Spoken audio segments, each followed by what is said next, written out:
جو دشمن لگیں گے، ان سچویشنز کو ڈھونڈ نکالیں گے جو کوشش اور مقابلے کا موقع دیں گی۔ تصوف زندگی اور دنیا کو دیکھنے کا دوسرا زاویہ دیتا ہے، دوسری قسم کی حساسیت کی بات کرتا ہے۔ تصوف کہتا ہے کہ عدم مقابلے کو، دوستی کو، محبت کو، سرنڈر کو، ایکسیپٹنس کو کھوجو۔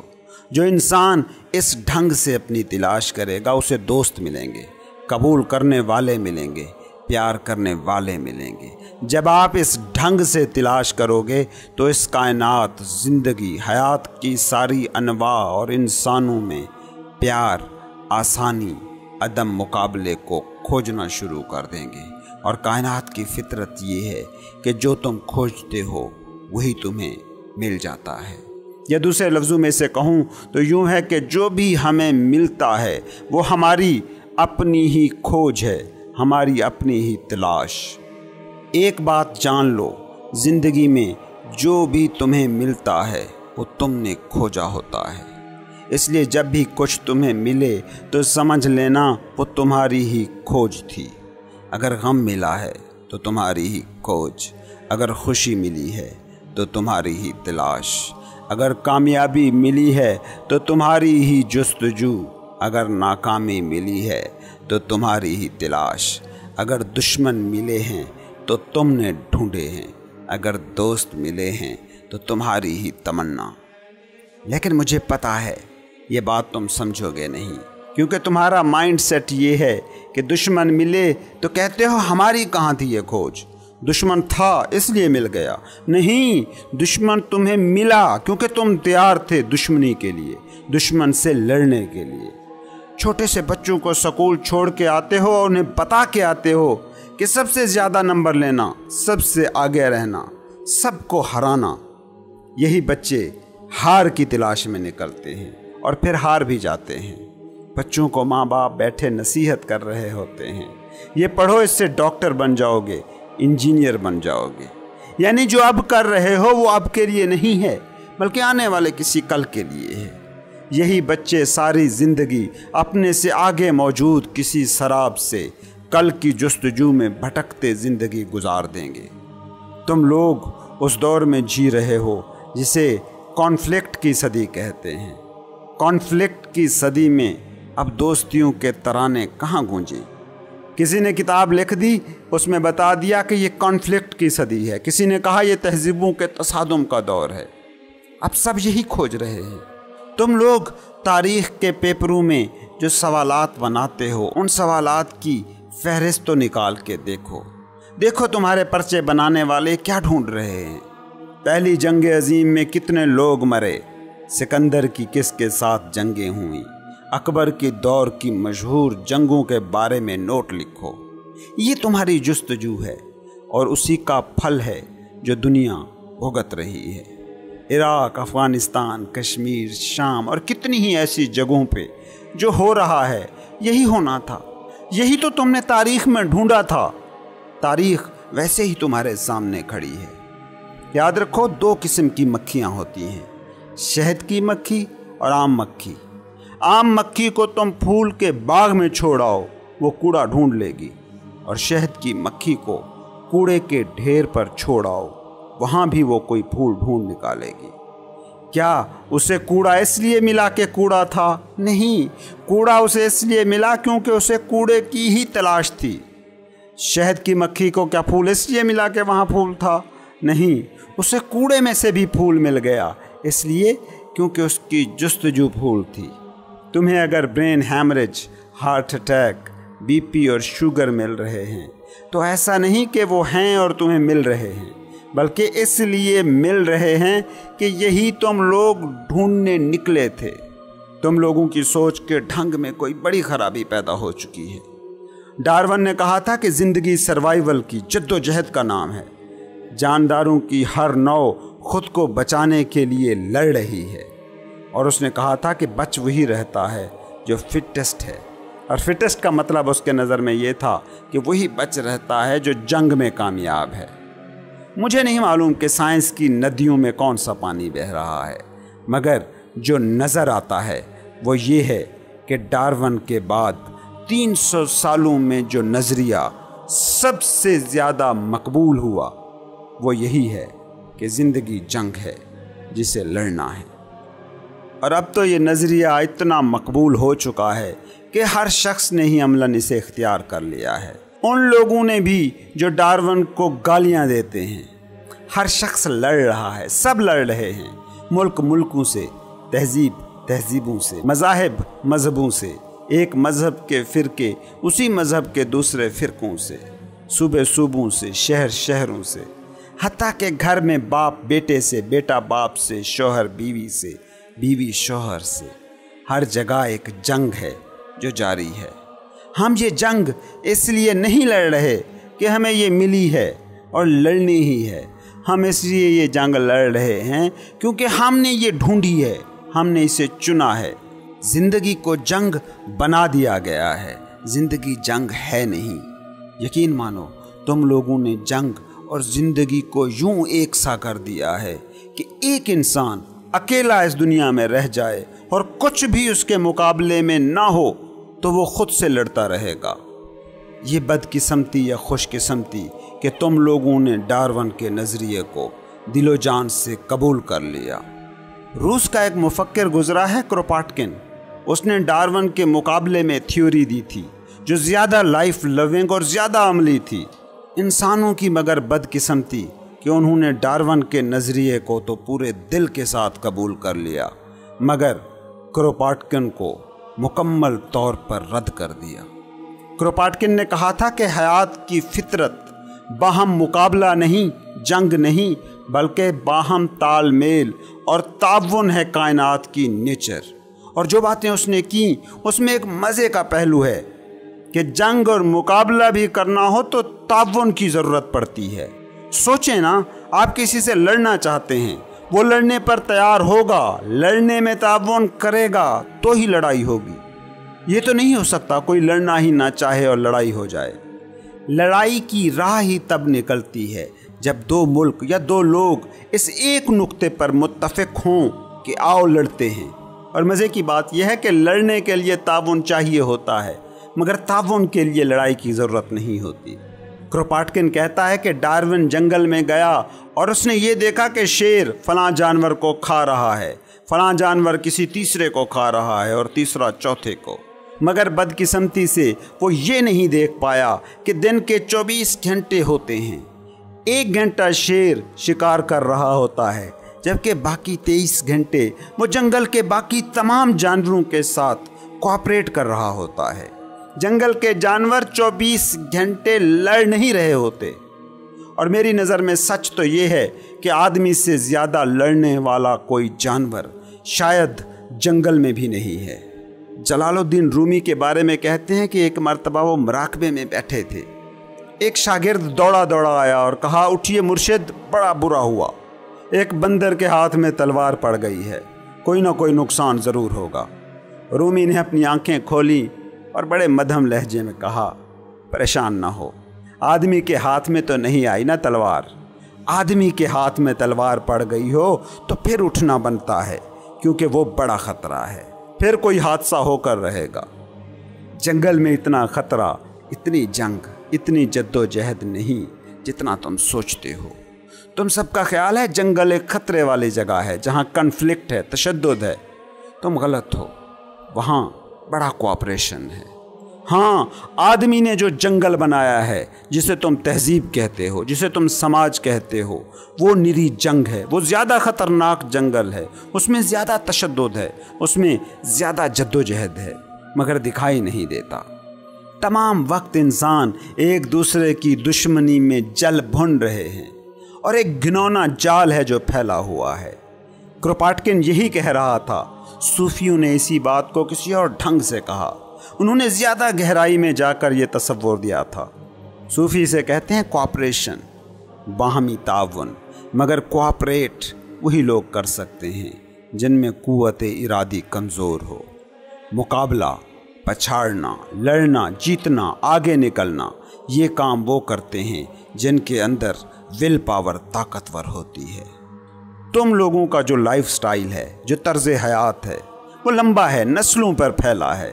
یہ طرز جدوجہد کا طرز ہے، جنگ کا طرز ہے، مقابلے کا، آگے نکلنے کا، جیتنے کا طرز ہے۔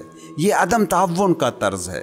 اس طرز حیات میں تعاون اور کوآپریشن کی کوئی بجلی چمک بھی جائے تو کتنی دیر تک تمہاری راہ کو روشن کرے گی؟ جب تک تعاون، عدم مزاحمت اور سرنڈر کو بھی اپنے تجربے کا تم حصہ نہیں بناتے، جب تک سرنڈر کو بھی اتنا توانا نہیں کر لیتے جتنی مزاحمت طاقتور ہے، تو صوفیوں کی باتیں تمہیں ایسے ہی بکواس نظر آتی رہیں گی۔